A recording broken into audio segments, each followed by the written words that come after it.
नमस्कार दोस्तों, आज मैं कार्ल मार्क्स पार्ट 2 पे वीडियो बना रही हूँ। इससे पहले मैं कार्ल मार्क्स पार्ट 1 वीडियो डाल चुकी हूँ, उसे आप लोग देख लीजिएगा। पसंद आए तो सब्सक्राइब चैनल को करके लाइक और शेयर कीजिएगा। तो कार्ल मार्क्स पार्ट 1 वीडियो में यहाँ तक मैं पढ़ा चुकी हूँ और आगे से मैं पढ़ा रही हूँ। आगे का पॉइंट है कल्पना मूलक समाजवाद। कार्ल मार्क्स ने पूर्ववर्ती समाजवादी सेंट साइमन, चार्ल्स फोरियर और ओवेन को कल्पना मूलक समाजवादी कहा जाता है। सेंट साइमन, इसमें इसका अगला पॉइंट है सेंट साइमन ने 1861 से 62 ईस्वी तक प्रकाशित लेखों के अंतर्गत एक नई तरह के समाजवाद की नींव रखी। उसने एक तरह के वर्ग संघर्ष का सिद्धांत रखा, परंतु यह हिंसात्मक संघर्ष नहीं था। उसने जिन दो प्रमुख वर्गों की पहचान की वे थे उत्पादक या उद्योगपति और परोपजीवी या अधिकारी वर्ग। उसने तर्क दिया कि कोई क्रांतिकारी या सुधारात्मक गतिविधि तब तक व्यर्थ होगी जब तक वह राजनीतिक परिवर्तन न लाए।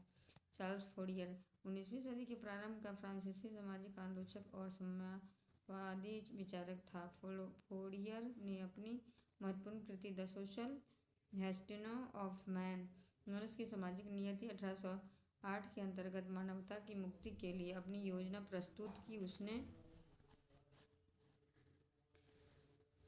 सामाजिक व्यवस्था को प्राकृतिक व्यवस्था के अनुरूप ढालने का सुझाव दिया।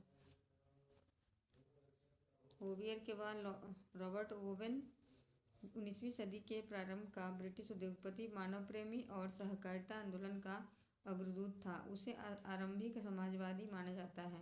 ओवेन ने 1799 ईस्वी में स्कॉटलैंड के न्यू लानार्क शहर में एक आदर्श सूती मिल स्थापित करके यह सिद्ध करने का प्रयत्न किया कि मजदूरों के लिए अच्छी मजदूरी और काम की अच्छी शर्तें जुटा कर भी व्यावसायिक सफलता प्राप्त की जा सकती है। ओवेन ने व्यक्ति के चरित्र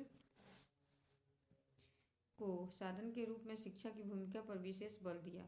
उसने तर्क दिया कि प्रगति के मैदान में तीन बहुत बड़ी बाधाएं हैं: धर्म, विवाह और निजी संपत्ति, जो ज्ञान से विमुख होकर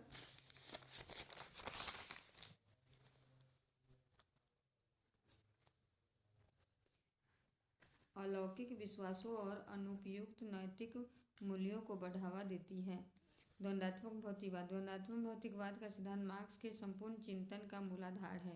यह सिद्धांत भौतिकवाद की मान्यताओं को द्वंद्वात्मक पद्धति के साथ मिलाकर सामाजिक परिवर्तन की व्याख्या देने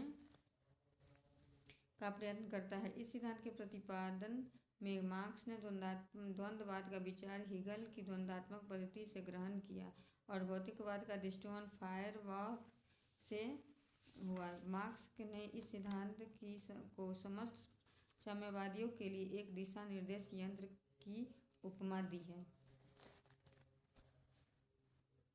मार्क्स का वैज्ञानिक समाजवाद। सर्वहारा समाजवाद तथा वैज्ञानिक समाजवाद के नाम से ज्ञात मार्क्सवादी समाजवाद को मार्क्स इसलिए वैज्ञानिक कहता है कि यह इतिहास के अध्ययन पर आधारित है। उसके पहले साइमन फोरियर तथा ओवेन का समाजवाद वैज्ञानिक इसलिए नहीं था क्योंकि वह इतिहास पर आधारित न होकर केवल कल्पना पर आधारित था। मार्क्स का दर्शन बड़ा विराट तथा सुस्पष्ट है। कैटलिन के अनुसार उसका क्रांतिकारी कदम वर्ग संघर्ष के सिद्धांत पर स्थित है। वह संघर्ष अतिरिक्त मूल्य के आर्थिक सिद्धांत इतिहास की आर्थिक व्याख्या पर व्याख्या मार्क्स हीगल के द्वंद्वात्मक और द्वंद्वात्मक भौतिकवादी आध्यात्मिक विद्या पर स्थित है। इस तरह स्पष्टता मार्क्स की विचारधारा ने चार आधार स्तंभ हैं।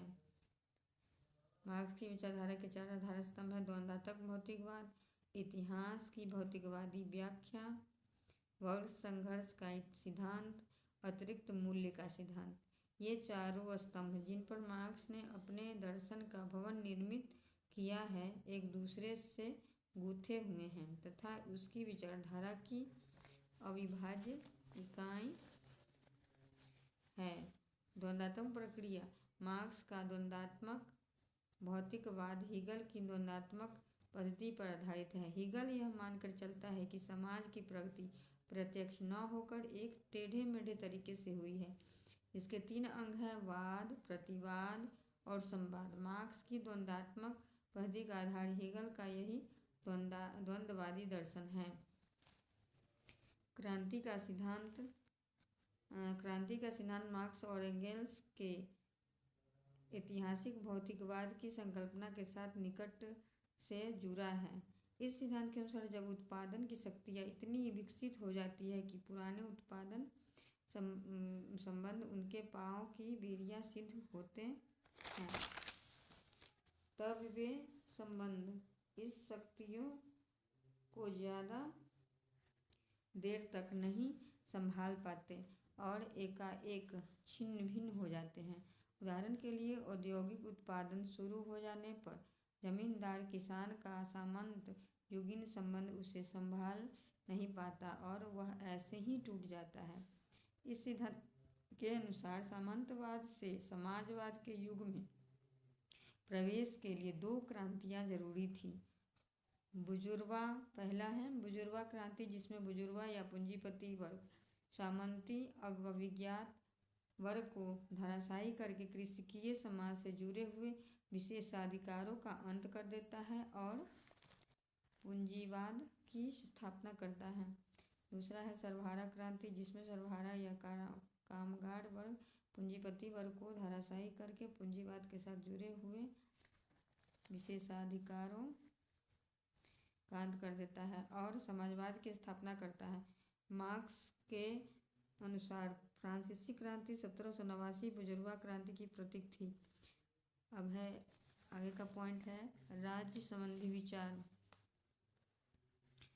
राज्य और शासन के संबंध में मार्क्स के द्वारा अपनी विचारधारा का विस्तार से प्रतिपादन किया गया है। इस संबंध में उसकी विचारधारा का अध्ययन निम्न क्रमों में किया जा सकता है। पहला है राज्य की उत्पत्ति का कारण। दूसरा है राज्य और शासन शोषण के यंत्र। तीसरा है आंतरिक काल में सर्वहारा वर्ग का अधिनायक तंत्र। और चौथा है राज्यहीन और वर्गहीन समाज की स्थापना का आदर्श। तो ये पूरा टॉपिक कंप्लीट हो गया कार्ल मार्क्स पे। तो आगे का टॉपिक मैं जो दूंगी उसके लिए मैं शॉर्ट्स वीडियो डाल दूंगी, आप लोग देख लीजिएगा। और डिस्क्रिप्शन बॉक्स में मैं नोट्स भी डाल दूंगी, उसे भी आप लोग डाउनलोड करके पढ़ लीजिएगा। धन्यवाद।